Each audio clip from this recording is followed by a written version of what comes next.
Amba daminɛ ni denmisɛnnin sira ntolantan ye fɔlɔ ka taa Lomé Togo jamana kan ka kuma tournoi fois B kan n'o ye sira ntolantana cɛmanninw minnu si ma tɛmɛ san 20 kan olu ka ɲɔgɔn dan ye min bɛ tournoi fois B ko fɔ n'o tun bɛ sen na o kun cɛra kunu araba octobre kalo tile 30 san 2024 na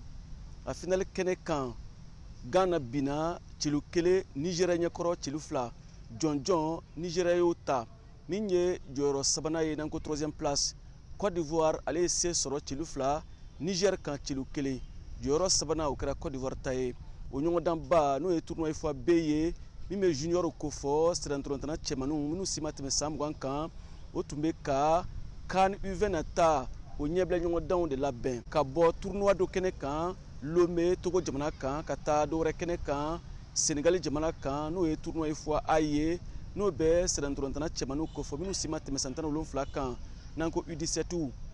olu bɛ ka CAN nata U17 ɲɛbila ɲɔgɔndanw de tan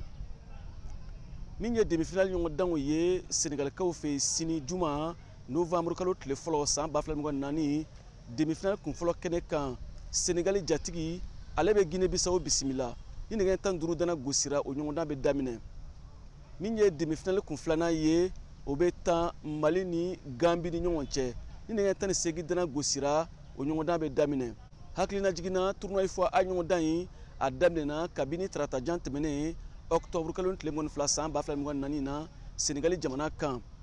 jamana 7 de tun bɛ ka o niyɔrɔ ta ɲɔgɔndan in na k'a kuncɛ ni basket ye sanfɛ cɛliw o ɲɔgɔndanba dɔ min bɛna daminɛ novembre kalo in tile 5 ka taa bila tile 10 na Abidjan Côte d'Ivoire kaw fɛ yen a ɲɔgɔndan tɔgɔ Basketball Africa League a ɲɛbila ɲɔgɔndanw don n'o ye bal nata ɲɔgɔndan ye Stade Malien de Bamako Mali cɛbɔ bɛna ye a kɛnɛ kan Abidjan kaw fɛ yen a degeli karamɔgɔ Boubacar Kanouté y'a jira k'ale bɛ ka taa a n'a ka cɛdenw ka taa se de ɲini Côte d'Ivoire kaw fɛ yen i n'a fɔ a ka cɛdenw ye se sɔrɔ cogoya min na ɲɛbila ɲɔgɔndan kun fɔlɔ la Tripoli Libi jamana kan octobre kalo in daminɛ na farafinna club 4 de bɛna o niyɔrɔ ta Basketball Africa League n'o ye bali ye o na taa ɲɛbila ɲɔgɔndanw kɛnɛ kan Abidjan kaw fɛ Côte d'Ivoire jamana kan k'a daminɛ novembre kalo tile 5 ka taa bila tile 10 na o club dantigɛlen filɛ Basketball Club ka bɔ Abidjan jatigi Spintex ka bɔ Ghana Stade Malien de Bamako ani Alali ka bɔ Tripoli Libi jamana kan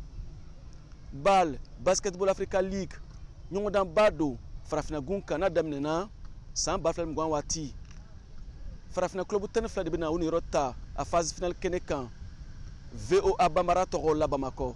Siaka Traoré kala seli don